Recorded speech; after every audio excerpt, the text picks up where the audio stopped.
Auspicia este programa. Ministerio de Salud, Presidencia de la Nación. Bienvenidos, aquí estamos dispuestos a compartir otro programa de la Fundación Favaloro.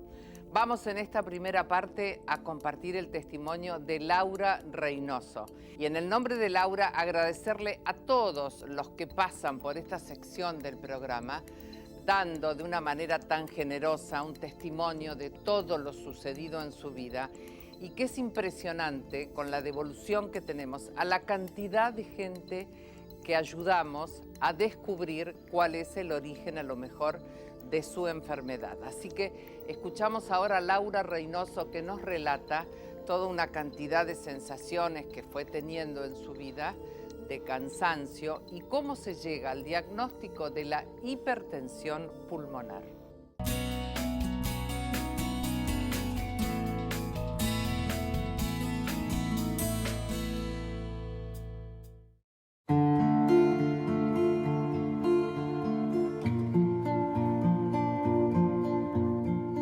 Soy Laura Reynoso, tengo 41 años y me diagnosticaron hipertensión pulmonar.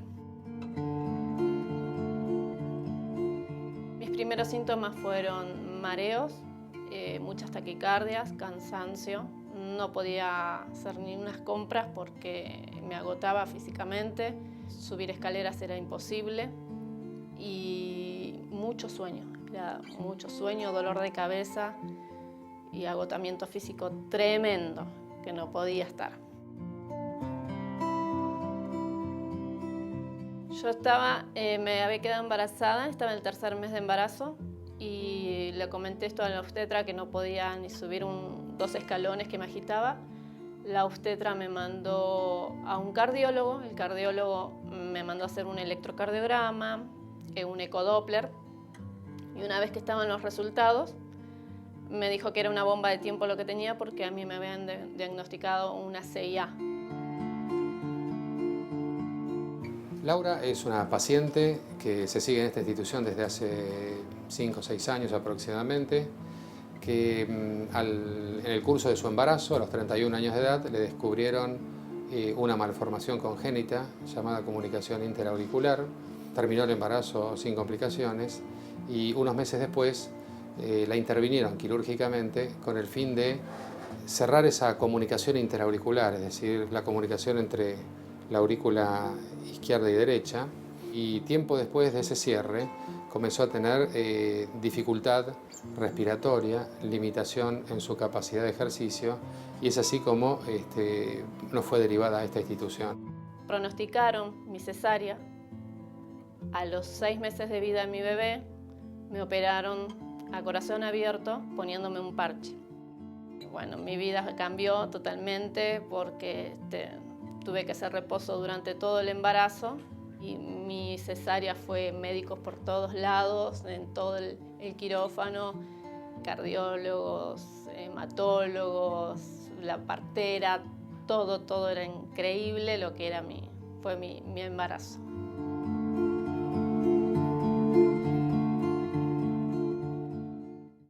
Muy bien, y seguimos recorriendo entonces de la mano de Laura todo lo que le fue sucediendo con este tema de la hipertensión pulmonar. Y también el testimonio súper valioso, por supuesto, del doctor Jorge Cáneva, que es el jefe de la División de Neumonología de la Fundación Favaloro, así que los escuchamos.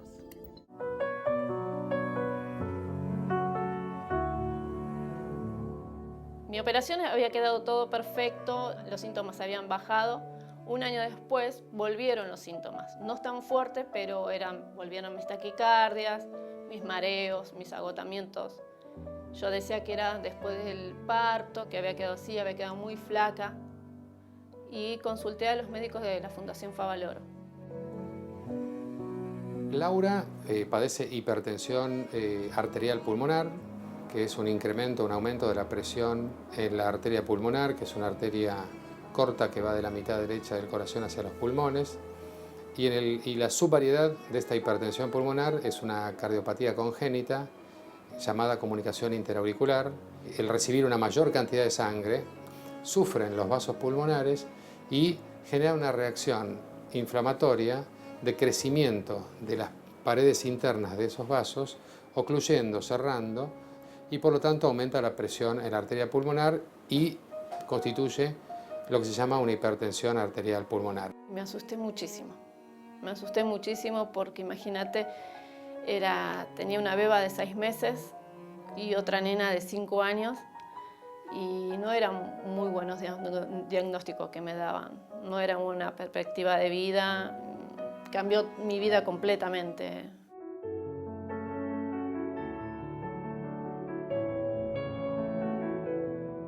Laura lleva 5 años de seguimiento. Si uno analiza a lo largo de estos años, digamos, los exámenes complementarios que sirven para, digamos, cumplir con algunas metas de tratamiento, uno ve que la enfermedad está como frisada, como congelada, como detenida, a tal punto que su limitación al ejercicio también es mínima y le permite desarrollar actividades sin mayores contratiempos. El tratamiento mejoró muchísimo, muchísimo. Y ahora estoy más tranquila, las taquicardias bajan, los mareos desaparecieron. Vivo más tranquila, más tranquila.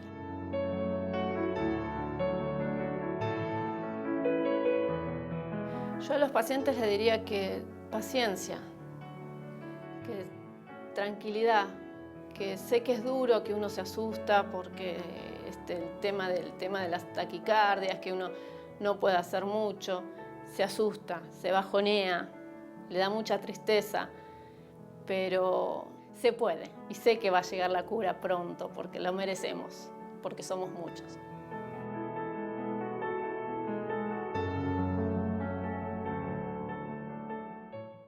Y en Avances en Salud, el doctor Oscar Mendy siempre poniéndonos al tanto de todo lo que existe a nuestro alcance y todo lo que hay de adelantos médicos. Vamos a escucharlo. En el día de hoy quiero hablar de un tema que al principio surgió como un poco más relacionado a la moda, que son los lentes inteligentes. Para la mayoría de los que están familiarizados con la tecnología y los términos de habla inglesa, los Google Glass, que fue la compañía que los desarrolló. ¿Para qué servían originalmente estos lentes? Que tienen en general una cámara montada aquí en el marco del lente que transmite una señal que permite ver a través del cristal reflejada esa imagen que proporciona ese sistema que de alguna manera funciona como funcionan los teléfonos inteligentes y tienen muchas de esas aplicaciones. Tiene además una cámara y la diferencia con el teléfono es que tiene el control por la voz. Estos dispositivos trajeron mucho entusiasmo, no solo para disfrutar de la vida, sino aplicada a lo que a nosotros nos interesa en este programa, que es la medicina.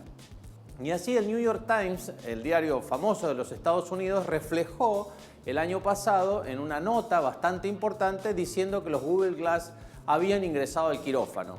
¿Y por qué? Porque los médicos podían ver y compartir con otros médicos, aún a una distancia muy importante, lo que estaban viendo en esa cirugía. Hacer comentarios y de alguna manera también recibir instrucciones, lo cual habría una oportunidad muy importante para mejorar esa práctica. Lo cierto es que los lentes han dejado de estar hoy en el comercio, pero las compañías siguen desarrollándolos. Y quizás la buena noticia es que hay otras compañías involucradas, también de la informática y de la telefonía, desarrollando nuevos dispositivos siguiendo ese concepto y que pueden ser muy aplicables a la medicina. Yo le diría en qué cosas los podemos utilizar en medicina. La primera cosa que podría hacer es tener, por ejemplo, la historia clínica del paciente o algunas imágenes del paciente proyectadas mientras uno está operando o haciendo una intervención, un estudio previo, sin tener que quitar la mirada de allí. También podría ahorrar el tiempo médico dictando una historia clínica mientras uno va interrogando, que es un tiempo que consume mucho a los pacientes y a los médicos para guardar todo en los reportes. También podría ser una forma de compartir las imágenes con otros colegas, de tener un entrenamiento más rápido, de minimizar los errores y quizás de almacenar y de compartir esa información. Quizás si estos lentes los usamos más que nada para el trabajo, la gran crítica que fue la privacidad quizás sea una cuestión resuelta y sean muy aplicables y de alguna manera parecidos al concepto de telemedicina. Por ende, yo no quitaría el crédito en ellos.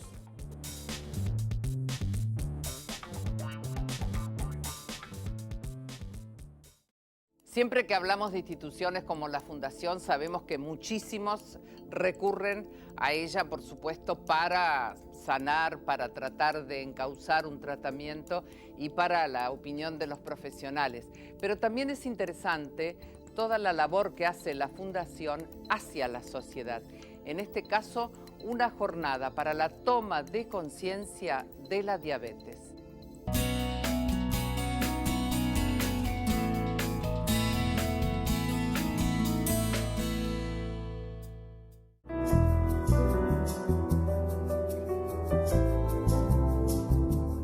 Estamos haciendo una campaña de detección de diabetes. Es en conmemoración del nacimiento de Frederick Banting, que junto con Best en 1922 descubren la insulina. Y hoy en la Fundación hemos organizado esta campaña para poder detectar las personas que tienen diabetes y no lo saben. En Argentina sabemos que hay 2.700.000 personas con diabetes, de las cuales el 50% conocen esta condición. La diabetes es una enfermedad donde la glucemia está alterada, está aumentada por encima de lo normal, pero en general no da síntomas hasta que la glucemia es demasiado elevada. Entonces, la idea es detectarla a tiempo para poder prevenir lo que son las complicaciones de la enfermedad. Lo que estamos haciendo en este momento es hacer un monitoreo de la glucemia y en los casos en que detectamos glucemias elevadas o glucemias borderline, lo que estamos haciendo es que realicen un análisis con ayuno de 8 horas. Y además estamos haciendo una encuesta para saber cuáles son los hábitos de vida de estos pacientes, si tienen hábitos saludables, si fuman, si comen frutas y verduras, si hacen actividad física. Otra cosa muy importante es saber si tienen un antecedente de alguna persona con diabetes en la familia. Eso hace que esté genéticamente más marcado para tener diabetes, con lo cual en esos pacientes hay que hacer prevención, en esas personas hay que hacer prevención. Si tienen más de 40 años, si son hipertensos o si tienen el colesterol elevado. En todas esas personas es conveniente hacer un control porque podemos prevenir la enfermedad. Eso es lo importante.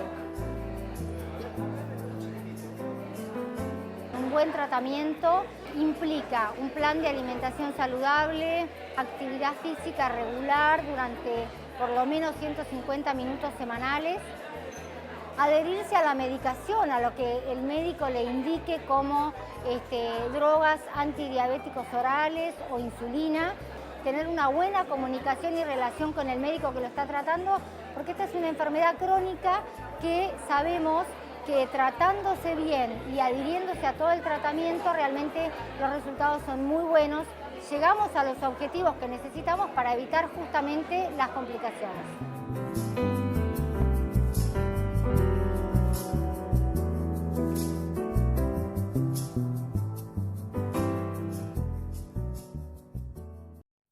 ¿Sabes cuántas manos se necesitan para tener un país sano? ¡Todas! Y no importa la edad.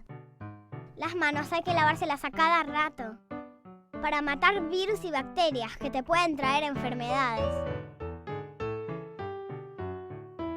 Lávate las manos. Es un consejo del Ministerio de Salud.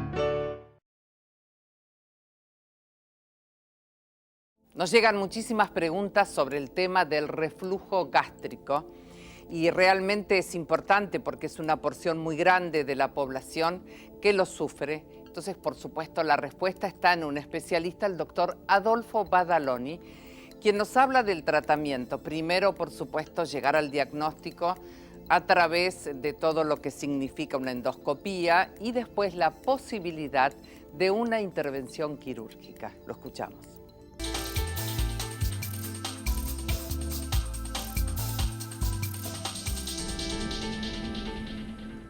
Habíamos tratado la enfermedad por reflujo gastroesofágico, hablando primero de generalidades y en una segunda oportunidad tocamos el tema del diagnóstico de la misma. Una vez que tenemos el diagnóstico estamos en condiciones de poder tratarlo, obviamente. El gran porcentaje de pacientes va a recibir un tratamiento médico y con ese tratamiento médico va a tener una buena evolución. Nunca deben dejar de hacerse una endoscopía, obviamente, porque eso es lo que nos va a dar la pauta de cómo es la enfermedad y realmente qué riesgos tiene. Y un porcentaje pequeño, si se quiere, se considera que alrededor del 20% tienen enfermedad progresiva. Ese 20% con enfermedad progresiva idealmente debería recibir un tratamiento que anule por completo el reflujo. El único tratamiento que puede abolir por completo tanto el reflujo ácido como el reflujo alcalino es la cirugía o variantes de la misma. Lo más interesante es ver las indicaciones, en qué caso uno va a indicar una cirugía del reflujo. La primera cirugía laparoscópica antirreflujo se hizo en 1991 y realmente eso convirtió a la cirugía en algo absolutamente factible, con muy poca sintomatología, con muy pocos problemas posoperatorios. Las indicaciones las hacemos fundamentalmente ante el fracaso del tratamiento médico, raro pero ocurre, y en individuos jóvenes con expectativas de tratamiento médico de por vida. Es una opción más que interesante hacer una cirugía que con una hora de actividad de los cirujanos puede resolver definitivamente el reflujo. Y también, obviamente, vamos a indicar la cirugía en las complicaciones de la enfermedad por reflujo, úlcera, estenosis, acortamiento. Una cirugía que dura aproximadamente 1 hora, con 1 o 2 días de internación, que realmente le puede resolver definitivamente el tema prácticamente al 85% de los pacientes. Y también tenemos alternativas terapéuticas que todavía están prácticamente en sus comienzos, pero que las estamos practicando y realmente se están practicando en el mundo con una expectativa muy interesante. Hay una alternativa endoscópica que se llama Stretta y una alternativa laparoscópica que es el Endostim. Eso es una alternativa de estimulación eléctrica. Estos son casos que se pueden tratar más adelante, tanto la cirugía como estas variantes terapéuticas. Nos vamos ahora a la salud en la historia, apasionante realmente porque nos habla de hombres y de mujeres que han sido importantísimos, por supuesto, para los pueblos, como en este caso la salud de Juan Domingo Perón. Y quien hace entonces este estudio, que lo ha hecho también en libros que ha publicado en 2 tomos, es el doctor Daniel López Rossetti.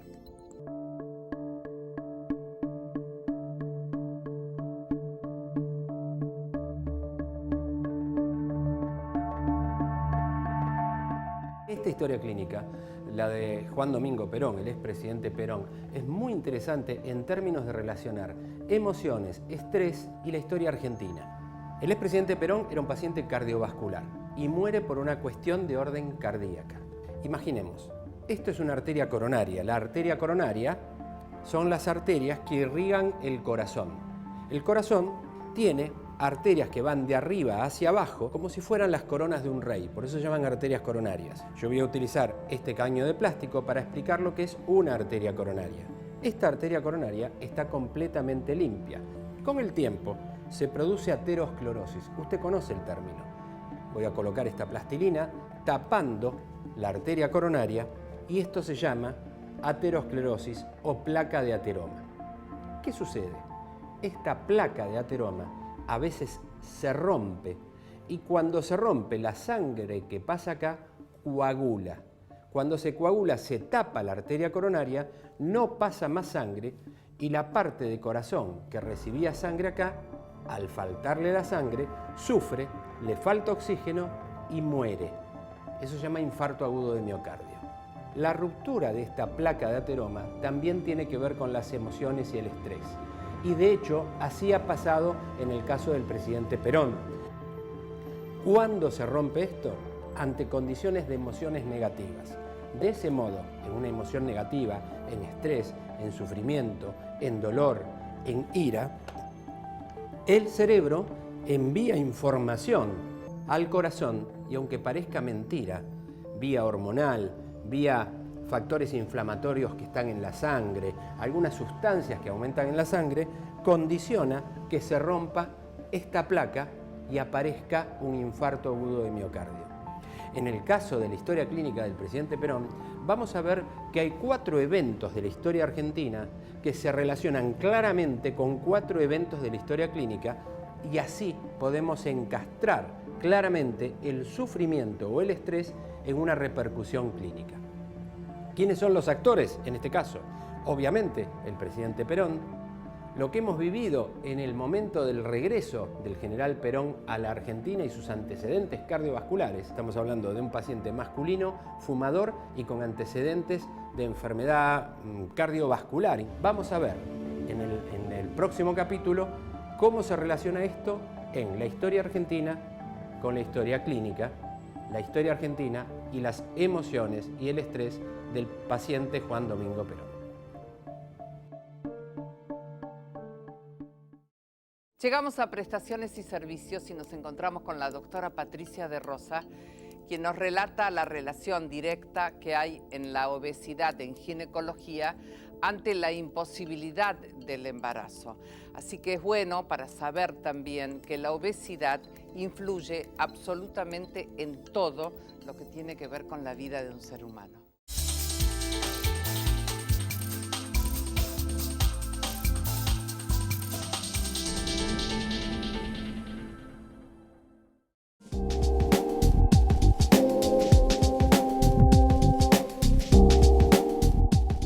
La obesidad en la ginecología impacta de una manera negativa desde el comienzo del desarrollo de una mujer.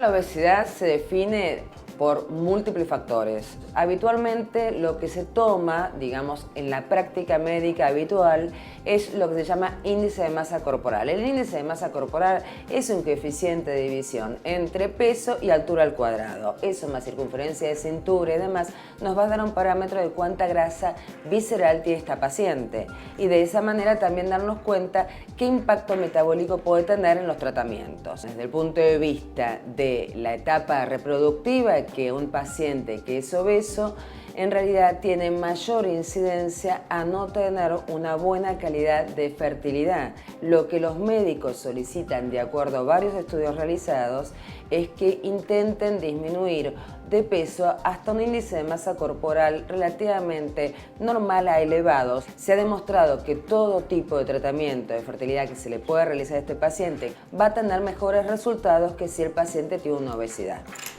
Cuando llegan al servicio, obviamente se hace una evaluación antropométrica. Luego de eso se ve si el paciente requiere un tratamiento para disminuir de peso de acuerdo al paciente, se trate de tratamiento reproductivo o otra de las áreas que nosotros hacemos es la parte de endometriosis, en donde realmente lo que uno trabaja es paliativamente en el tratamiento del dolor del paciente. Empezamos con ese paciente, de acuerdo al área que nos toque, y empezamos a hacer tratamientos de alimentación saludable. No trabajamos con dietas hipocalóricas, sino alimentaciones saludables. Y yo diría que lo más importante es la prevención. Como en todo lo que nos dedicamos nosotros acá. Nosotros nos dedicamos en prevenir, en evitar que suceda. Perfecto, si esto ya viene y ha sucedido, hay que tratar al paciente desde un lugar, digamos, absolutamente individual, con la contención, con el tratamiento acorde a lo que el paciente pueda realizar, porque en la parte nutricional es fundamental que uno se adecue a lo que el paciente pueda hacer por sus horarios, por sus actividades y demás, y obviamente mejorarle la calidad de vida para que todos los tratamientos posteriores que se le puedan realizar sean óptimos y tengan los mejores resultados.